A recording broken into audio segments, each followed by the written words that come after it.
Bismillahirrahmanirrahim. Assalamualaikum warahmatullahi wabarakatuh. Berjumpa lagi bersama saya, Zemare.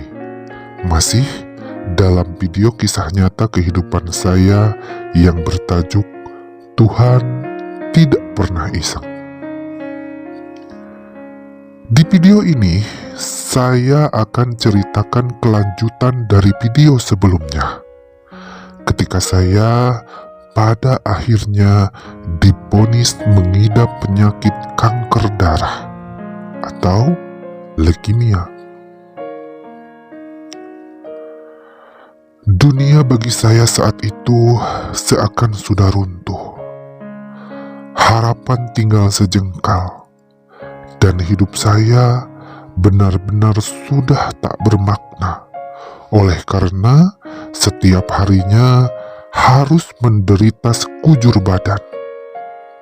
Selalu lemah, cepat lelah, hati gundah, dan tidur pun gelisah.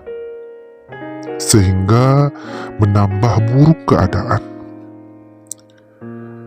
Tetapi di bagian hati yang terdalam, tetap tersisa satu asa, kalau saya memiliki Tuhan yang Maha Segalanya. Dan dengan kekuatan yang tersisa, saya kuatkan niat, kalau saya tidak mau menyerah begitu saja. Dalam tekad saya harus berikhtiar secara maksimal untuk mengobati sakit ini. Saya yakin dan percaya, jikapun akhirnya saya harus tumbang dan tak mampu bertahan, setidaknya saya bukan hanya bertopang dagu menunggu ajal tiba, tetapi saya sudah berusaha sekuat tenaga. Begitulah yang terjadi di kehidupan saya ketika ditempa ujian berat saat itu. Didukung istri dan keluarga yang senantiasa selalu ada, walaupun pada kenyataannya saya tahu, hati mereka sangatlah khawatir akan keadaan saya. Tetapi, istri dan keluarga tetap mensupport saya dengan hati dan kasih sayang mereka. Dan Tuhan pun tak membiarkan saya sendirian. Selain istri dan keluarga yang selalu mendukung saya, ada salah satu sahabat yang boleh dibilang sangatlah dekat. Oleh karena dia adalah salah satu orang yang pernah berbincang dengan saya. Sampai akhirnya dia merasa hidupnya berubah ke arah yang lebih baik. Dan dia sangat berterima kasih pada saya. Bahkan, dia tergugah menjadi seorang mu'alaf oleh karena hidayah Tuhan yang hadir pada dirinya. Karena melihat perjalanan hidup saya yang begitu pahit, namun saya berusaha sabar menjalaninya. Dialah yang membantu saya untuk berobat ke rumah sakit. Setelah dia tahu kalau saya terkena kanker darah. Mohon maaf, mungkin saya tidak bisa menyebutkan namanya dan biodata kehidupannya secara detail di sini. Sebut saja sahabat saya itu dia. Dia seorang wanita, dan dia hidup cukup untuk soal materi. Dia berasal dari Thailand, dan dia kuliah di Indonesia, di Bandung tepatnya. Itu saja mungkin profil yang bisa saya sebutkan di sini. Ketika beberapa bulan saya digerogoti penyakit ini, saya terus berusaha berobat. Baik dirawat di rumah sakit Bandung, atau kadang saya berobat jalan untuk tetap bisa bertahan. Terkadang memang kondisi saya seperti naik turun. Kadang terasa bugar jika sudah mendapatkan suntikan dan obat. Tetapi kadangkala saya ambruk tak berdaya ketika sudah efek obatnya hilang. Sampai pada tahap saya harus kemoterapi untuk lebih bisa menangani kanker yang terus tumbuh di dalam diri saya. Dan saya pun menjalaninya. Sungguh sangatlah menyakitkan. Tubuh saya terus merosot berat badannya. Kesehatan saya benar-benar tidaklah baik. Sehingga pihak rumah sakit di Bandung menyarankan agar saya general check up di rumah sakit yang lebih canggih lagi. Tepatnya di Jakarta. Ditemani kakak dan dia si sahabat saya yang selalu ada. Awalnya saya merasa kebingungan. Selain saya berat untuk meninggalkan istri juga keluarga, saya pun sudah kehabisan persediaan dana. Sakit saya ini sungguh menguras ekonomi. Segalanya sudah saya jual untuk menutupi. Bahkan sampai berhutang ke sana kemari agar terus bisa bertahan. Jika saya harus pergi ke Jakarta dan masuk rumah sakit yang besar di sana, saya takut semuanya makin membengkak masalahnya.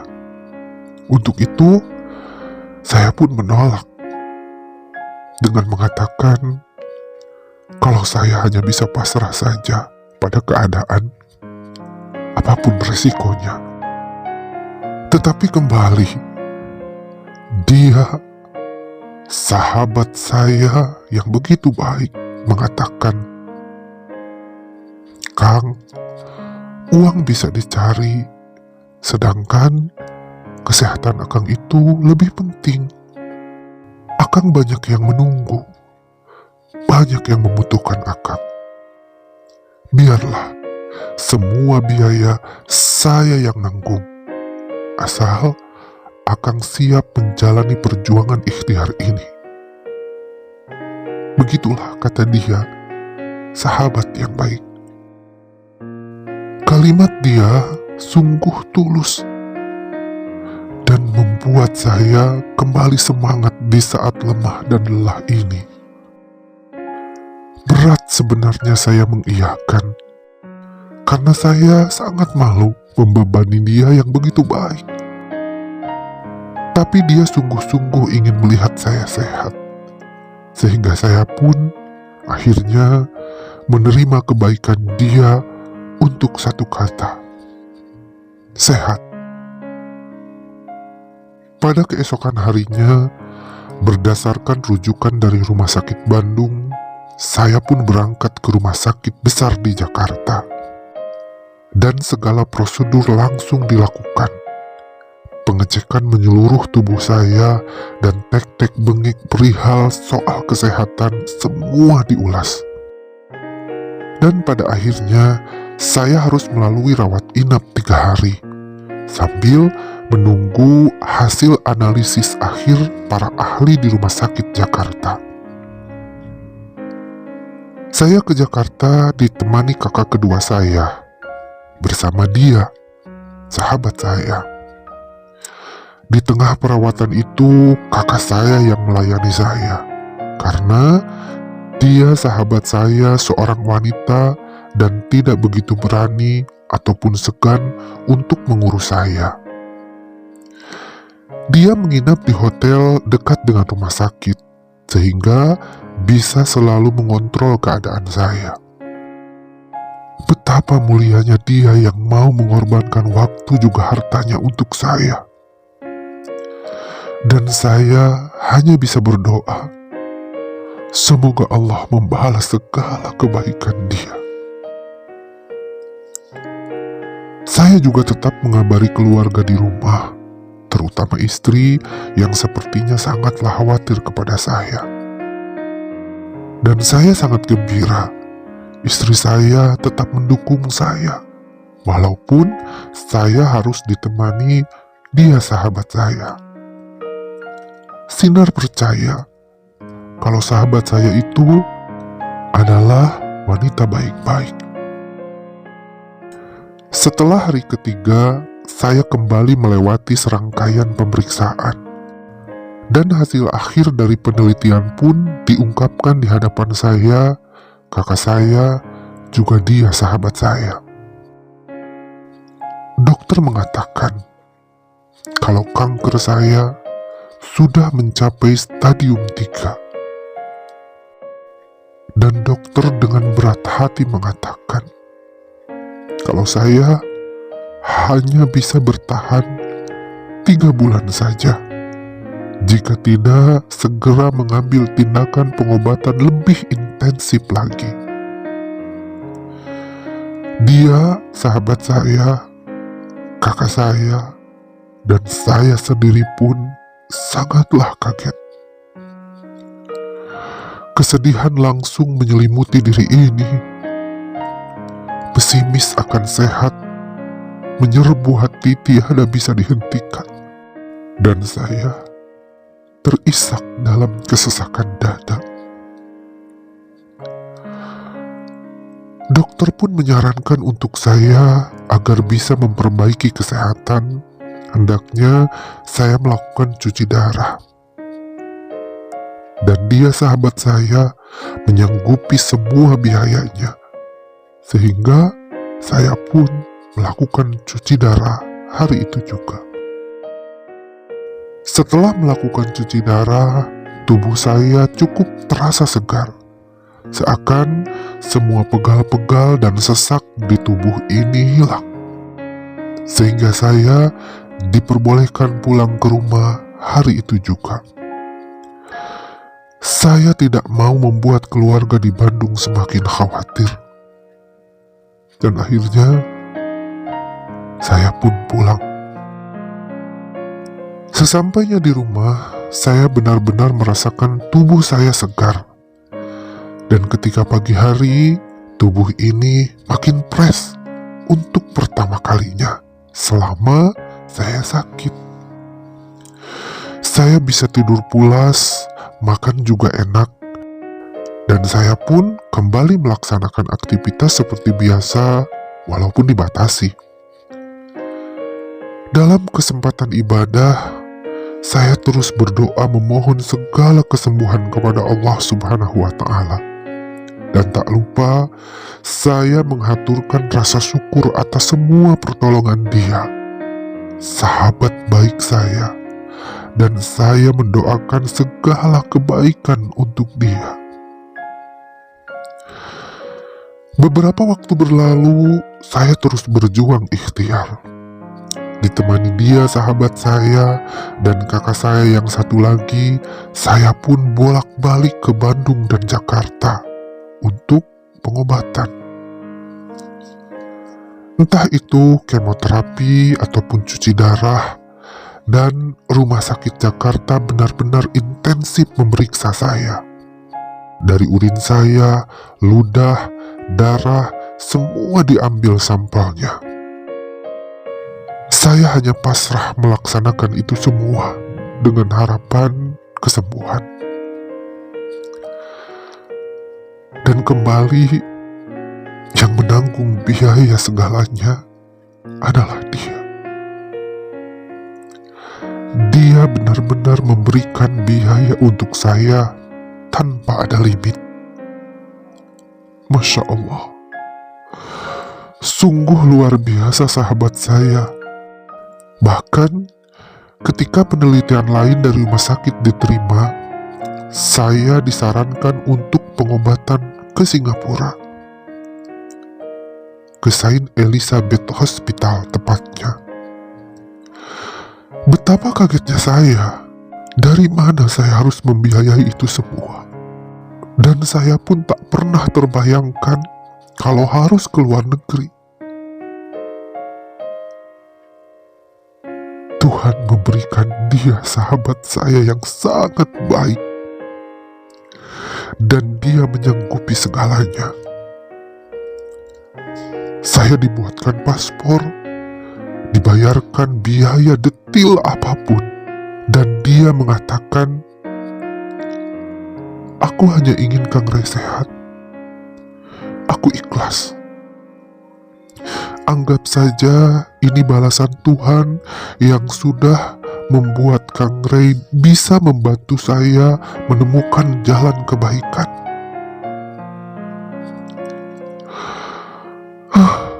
Masya Allah. Tangis saya pecah di hadapan dia, si sahabat yang berhati berlian. Sepertinya terima kasih tidak pernah cukup untuk membalas kebaikan dia. Namun, saya pun tidak mampu apa-apa selain berdoa kepada Tuhan agar dia, sahabat saya, selalu dalam lindungannya. Singkat cerita, mohon maaf, saya tidak detil menceritakan bagaimana reaksi keluarga, izin istri, dan berbagai persiapan ketika saya pergi ke Singapura, karena mungkin akan terlalu panjang. Jadi, saya langsung ceritakan ketika akhirnya saya pun pergi melaksanakan perjalanan ke Singapura selama 1 bulan. Dan selama perawatan di Singapura, saya ditemani dia, sahabat saya, juga 3 orang teman lelaki sahabat saya. Tidak ada satupun keluarga saya yang bisa menemani saya karena berbagai keadaan dan kondisi. Di rumah sakit Singapura, rangkaian demi rangkaian pengobatan yang sangat ketat saya lalui. Dan di tengah ikhtiar pengobatan itu, saya tak tahu lagi harus berpikiran apa. Hanya satu yang saya harapkan, keajaiban dari Tuhan agar saya sehat kembali. Kebaikan sahabat saya catat dalam hati. Doa terus saya lontarkan ke hadapan Tuhan. Ikhlas akan semua yang saya rasakan kali ini. Dan saya semangat untuk sembuh. Semoga Tuhan memberkahi. Selama pengobatan sebulan penuh di rumah sakit Singapura, alhamdulillah, tubuh saya mulai berangsur-angsur dirasakan membaik. Tubuh saya benar-benar menunjukkan perkembangan yang hebat. Saya tidak lagi mimisan, tidak selalu pusing dan sakit di beberapa bagian tubuh. Seakan hilang semuanya. Dan pada akhirnya, dokter rumah sakit Mount Elizabeth pun mengizinkan saya kembali pulang ke Indonesia. Ditemani dia, sahabat saya, juga sahabat-sahabatnya, saya kembali ke Indonesia dengan perasaan sehat walafiat. Walaupun pihak rumah sakit tidaklah mengatakan kalau saya sudah sembuh, saya tetap disarankan untuk check up ke rumah sakit Jakarta agar tetap terkontrol kesehatannya. Sedikit lega dada ini mendengar itu semua. Lepas segala ketakutan, dan alhamdulillah, saya pun merasa bugar luar biasa. Saya pun beraktivitas seperti sedia kala. Banyak janji bertemu sahabat yang terhenti cukup lama, dan saya lanjutkan kembali. Mengajar ngaji pun saya jalani. Dan kehidupan saya seakan normal kembali. Dia, sang sahabat yang jadi penyelamat saya, sangat bahagia melihat saya banyak kemajuan dari kesehatan. Dan dia janji tetap akan membantu saya kapanpun saya butuh. Alhamdulillah, saya sungguh sangat berterima kasih. Juga istri saya dan keluarga.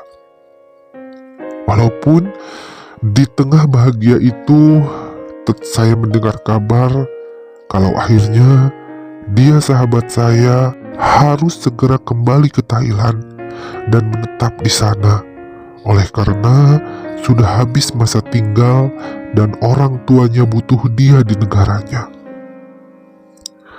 Dengan berat hati, saya pun mengucapkan selamat jalan.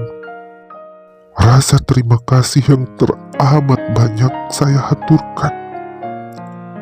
Dan saya katakan, saya sampai kapanpun tidak akan melupakan kebaikan dia. Dia akan jadi sahabat saya di dunia dan di akhirat saya. Selamat jalan, sahabat. Sepeninggal dia, sahabat terbaik saya pun kembali berkecimpung di aktivitas yang padat. Dalam dada ini yakin, saya sudah sehat. Allah sudah mencabut penyakit saya. Begitulah pikiran saya. Dan saya pun semakin meningkatkan ibadah saya. Sehingga rasa syukur saya perkuat kembali atas semua kebaikan Allah kepada saya. Alhamdulillah. Bagaimanakah kisah saya selanjutnya? Benarkah saya sudah sembuh dari kanker darah? Lalu apakah saya tetap istiqomah? Dan apa kabar dia, sahabat saya, yang kembali ke negaranya? Tunggu di video selanjutnya. Terima kasih.